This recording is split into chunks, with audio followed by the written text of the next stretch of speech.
Hello, everybody. I'm here on the homestead today, doing a little bit of work.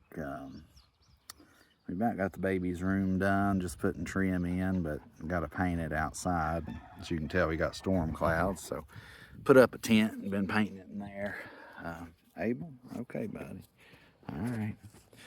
But anyway, I'm sitting here taking a break.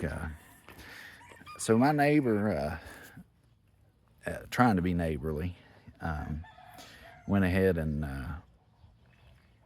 put some grass clippings over the gate, and it blocks my gate to where I can't get in or whatever. And he does it every now and then.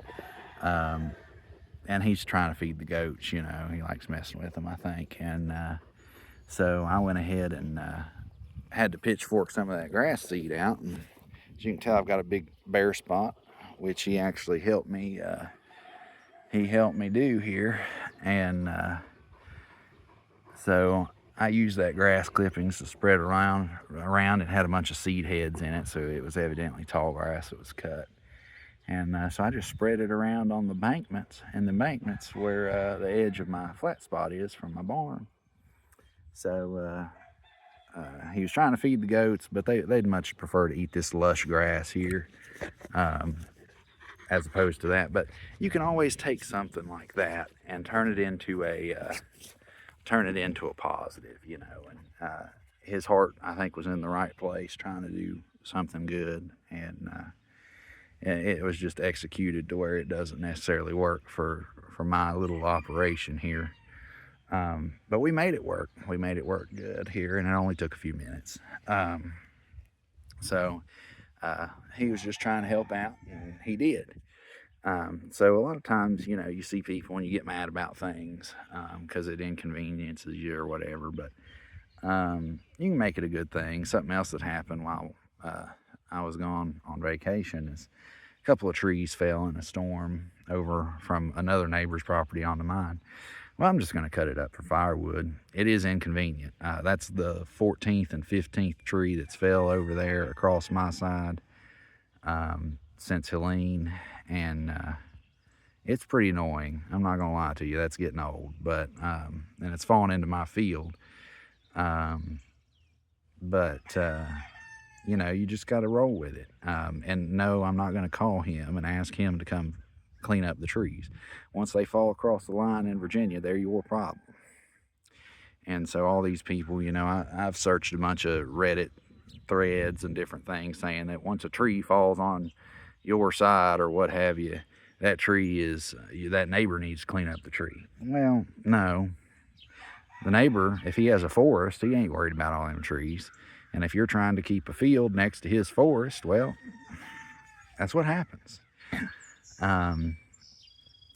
I'd like to build a fence there, but I know if I do, it's just going to have trees all in it. So probably won't be doing that anytime soon. It'll just be a hay field. But anyway, it's just one of those things. You have to make considerations for people, and own a chainsaw. Okay, if you own any property, even a small piece of property, and your neighbor has a tree, if there's a tree anywhere near your property, especially here in the Appalachian Mountains, you need to have a chainsaw. If their tree falls on your property, guess what? It's your problem. It ain't their problem. It's your problem. This is not legal advice. I'm no lawyer, but I can read, okay? And when I read the law there, that's in Virginia code, it's pretty straightforward. Now I know there's some case law, or if it hits a structure or something like that, you start to get into gray area. It's been litigated. But if it's an open field, or if it's your yard, you better get that chainsaw out, bucko. That's all I can tell you. It's your neighbor's tree. It's only his problem if it's in very certain circumstances. But you can't force him to cut down a healthy tree. There's really not a lot you can do. There are things, through the court system, but I will tell you this: if you're going to the court system about a tree, Unless that tree is leaning over your house half dead, gonna fall through, and you just know it is, you're just wasting your time and money, and you're wasting taxpayer money really through the court system, and you're just a hateful person. To be honest with you, you're just a hateful person. If you have to worry about your neighbor's stuff all the time and worry about what your neighbors are doing, you're just hateful. You need to go live in an HOA somewhere. That's where the types like you belong. I'm sorry. It is. There are trees that I have cut of my neighbors, but I went down there and I asked him. I told him, hey, it's putting a shady spot on my garden, and I'd really like to cut these trees. Now, they were his trees. He could have told me no, and I had no right to complain if he didn't tell me no. And he told me yes. And I told him, but I offered to pay for everything and to do all the work and to make sure his place was cleaned up and proper. And that's what I did. And I got a little paint on me there, but that's what I did. And we had a pretty good agreement. Now, he didn't necessarily want to get rid of the trees because he liked those trees, so I left him some of them. But I cleared out enough to where my garden spot would get some sun, and it wouldn't really be a risk to me. Other than my power line, which it could take out my power line someday, but I'll cross that bridge when I go to it. But I took out half the trees and left half of them. There's a big row of pines, which is, I can't stand them here, but you know, I planted blueberries under them, the ones that remain, because guess what? Blueberries love acidic soil. So, you know, work with your neighbors. Work with your neighbors. And I've had a lot of problems out of neighbors. Trust me, I've had one sue me. I've had issues. But if he would have just talked to me, there would have been no need for the lawsuit either. But he ended up losing that lawsuit at his own volition. I guess he could go sue me again over the same issue, but he, in an ultimate decision, he would lose. Because it wasn't anything that I even did to him. He sued me over something that the previous owner did. So, you know, it's not my problem. It's nothing that I can do to fix it, really. So it's, you know, it's done. But just be neighborly, people. That's all I can say.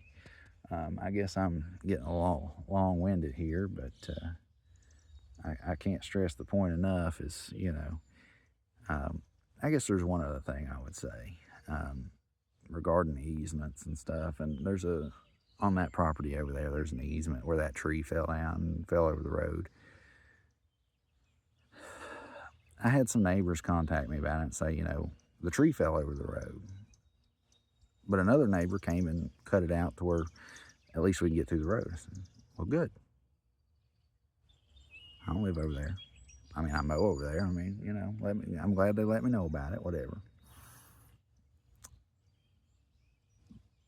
But what really irks me is I've got a barn over there, okay? And it's an old barn, and tin could fly off of it.